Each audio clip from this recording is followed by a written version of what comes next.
현재 8월 27일 오후 1시 52분인데요. 비트코인은 1시간 차트예요. 지금 아무것도 안 그려져 있죠. 일단 매물대 파악을 해서 단타를 하는 방법을 좀 알려드리려고 해요. 뭐 단타 매매 기법이라기보다는 지금 현재 내가 어느 위치에서 지지 저항을 받고 있고 그게 어떤 식으로 파악을 해서 내가 매매 기준으로 삼아야 되는지 그것들을 이제 좀 알려드리려고 하는데요. 제 스타일대로 하는 거예요. 저 같은 경우에는 장기 투자는 별로 안 좋아하고요. 모든 거래는 그날 다 끝내는 걸 원칙으로 합니다. 그래서 제가 하는 루틴을 좀 설명을 드릴 테니까 이게 맞다게 들어보시고 개인적으로 맞다고 하시는 분들은 이렇게 매매를 하시면 될 것 같아요. 참고해서 하시되, 만약에 본인이 이걸 듣고 이 방법에다가 추가적으로 어떤 본인만의 기준을 세워가지고 하겠다 싶으면은 추가를 해서 업그레이드 시켜가지고 하셔도 상관없어요. 일단은 제 기준을 말씀을 드릴 테니까 이대로 한번 하나씩 따라서 일단 해보시고 매매를 한번 해보세요. 일단 저 같은 경우에는 지금 차트가 이렇게 올라와서 약간 누르고 있잖아요. 근데 이게 저점인지 고점인지 확실하게 파악을 하지 못한 상황이기 때문에 일단은 이전 고점을 먼저 파악을 해요. 저 같은 경우에 1시간 캔들에서 이 몸통 말고 꼬리 부분 있죠. 꼬리 부분, 꼬리 부분에 이렇게 박스를 칩니다. 그러면 얘가 이제 상승을 했다가 내려왔잖아요. 그죠? 근데 계속 저항을 받았단 말이에요. 그럼 박스를 쳐놓고 이 박스가 효과가 있는지 검증을 해보는 거예요. 그러면은 얘가 하나, 둘, 셋, 넷, 다섯, 여섯, 7개 캔들, 그 정도 지금 저항을 받은 상황이기 때문에 일단은 이걸 유효하다고 제 나름대로 이제 판단을 하는 거예요. 그 다음에 왼쪽으로 가면서 그 다음에 얘가 크게 상승이 나왔던 부분, 이게 갭이 생겼죠. 여기 꼬리 부분과 여기 윗꼬리 부분, 여기에다가 박스를 쳐보는 거예요. 이렇게. 그럼 이게 하나의 매물대가 되거든요. 그러면 제가 여기 보고 그렸죠 지금. 그런데 여기 지금 꼬리가 닿고 올라가려고 하고 있어요. 그래서 저는 여기서 이제 중요하게 좀 지켜보는 경우가 많은데, 여기를 일단 지지받았기 때문에 이 갭을 다 채우지는 않았지만 갭 위에서 지지를 받은 상황이란 말이죠. 그러면 요거는 매물대로 쓸 수 있겠다라고 판단을 하는 거예요. 그 다음에 큰 상승이 나왔던, 만약에 차트가 떨어지면 이런 부분, 여기를 또 지지 구간으로 이제 활용을 할 수가 있는 거죠. 물론 선 같은 경우에도 이제 하나, 그러니까 단일 선으로 그려가지고 매매를 하시는 것도 좋은데, 저는 이제 구간으로 표시하는 거를 많이 선호를 하거든요. 차트가 꼬리 같은 경우에 아래로 돌파를 했다가 다시 말아 올리고 막 이런 흐름들이 많기 때문에 구간으로 표시를 많이 합니다. 그래서 이게 맞는지 좀 지켜보려면 이 박스를 왼쪽으로 쭉 과거 차트로 이렇게 쭉 연장을 한번 해보세요. 그러면 신기하게도 여기 잘 맞죠? 여기서 1시간 차트가 계속 이 밑에서 상승을 하다가 큰 음봉을 만들면서 떨어졌단 말이죠. 근데 떨어졌는데 여기를 돌파를 하지 못하고 저항받고 다시 떨어지고 저항받고 다시 떨어졌어요. 그러면 이 박스는 여기서도 저항받았네요. 이 박스는 유효하게 쓸 수 있다. 그러면 내가 만약에 여기서도 박스를 내가 그릴 수가 있잖아요. 큰 상승이 나왔다고 판단을 하기 때문에. 그래서 여러분 지지 저항이 어려운 게 없어요. 그러니까 1시간 차트에서는 긴 꼬리 형태를 만들거나 캔들이 많이 모인 구간들, 이런 부분들 이렇게 쳐보면 여기서도 차트가 올라갔다가 여기 지지받고 다시 올라갔죠. 이거를 어떤 사람들은 뭐 서플라이 디맨드라는 표현을 쓰기도 하고, 지지 저항 이런, 그다음 매물대 다 비슷한 말이에요.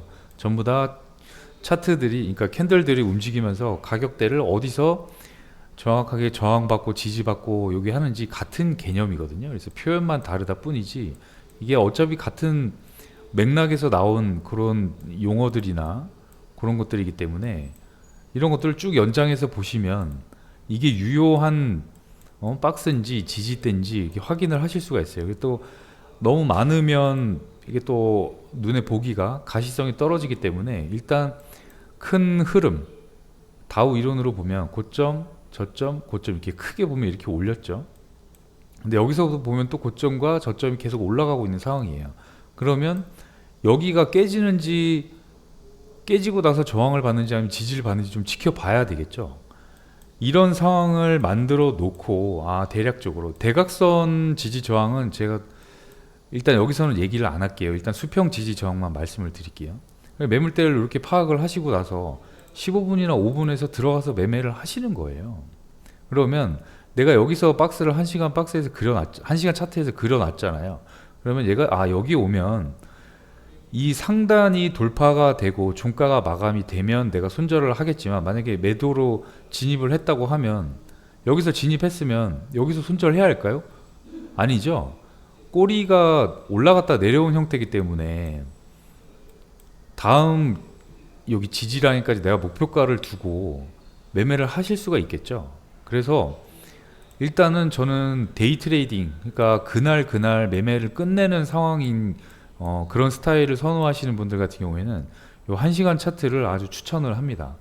어떤 사람들이 행동 패턴이나 뭐 약속을 잡을 때도 마찬가지잖아요. 다 1시간 단위로 어떤 행동을 하고 그 다음에 거기에 맞춰서 이제 계획을 짜고 움직이기 때문에 1시간 차트가 아주 중요하다고 저는 생각을 해요. 그래서 뭐 제가 말씀드리는 시가 매물대나 이런 것들도 중요하지만, 현재 내가 보이는 요 매물대들, 긴 꼬리 형태의 그 다음에 캔들이 많이 모인 부분, 그렇게 되면 일단 박스를 쳐 놓고 보면 얘가 유효한지 이렇게 보실 수가 있어요.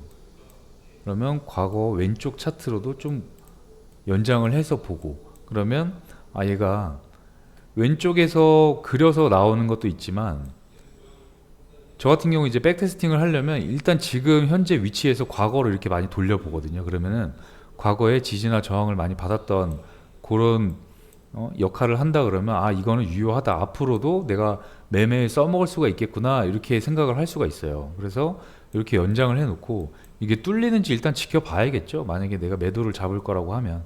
근데 만약에 내가 여기서 매도를 잡았어요. 그러면 여기서 익절하는 게 맞겠죠. 얘가 일단 익절을 하고 여기서 추가로 뚫리고 가는지를 확인을 하고 매도를 잡으면 상관이 없는데, 얘가 구간에서 말아 올릴 수가 있잖아요. 그래서 이런 중요한 지점들을 내가 기준 삼아서 정해 놓고요, 그 다음에 매매를 하시는 거예요. 여기 같은 경우에도 지금 흘러간 차트긴 하지만 이렇게 캔들이 많이 모였었죠. 그러면 얘가 여기서는 지지 역할을 해가지고 올라갔지만 여기서는 아래 뚫려버리니까 리테스트는 하긴 했어요. 하지만 여기서 저항받고 다시 흘러내렸단 말이죠.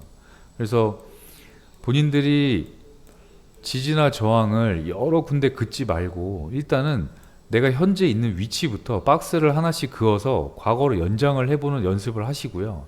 그 다음에 그게 어느 정도 연습이 되면 내가 지금 있는 자리에서 박스를 그리실 수가 있거든요. 그렇게 하신 다음에 15분이나 5분봉 가가지고 다른 이동평균선이나 이런 것들을 켜보는 거예요. 내가 요거 하나만 가지고 매매할 자신이 없다 그러면 이동평균선은 여러분들 정하시기 나름이에요. 5분은 너무 짧으니까 최소 15분 정도 가가지고, 그러면 장기 이동평균선을 아래로 돌파를 했어요.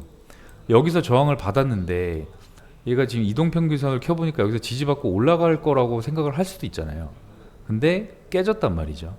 깨지니까 이제 그 다음 지지 라인까지 내려온 상황이에요. 그래서 일단은 아무것도 없는 빈 차트에다가 1시간 차트에서 뭐 4시간도 좋습니다. 근데 저는 일단은 1시간 차트에서 그리는 걸 선호를 하기 때문에 매물대를 먼저 파악을 해 놓고요. 그 다음에 이동평균선이나 이런 것들, 그 다음에 밑에 보조지표 RSI도 있죠.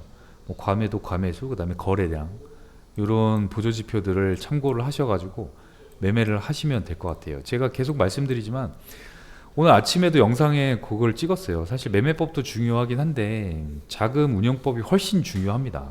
내가 여기서 롱으로 잘못 들어갔다고 해도 빠져나올 수 있는 방법들이 있거든요. 그러니까 그런 것들 궁금하시거나 하신 분들은 댓글로 좀 달아주시면은 제가 따로 기회 만들어 가지고 설명을 한번 드리도록 하겠습니다.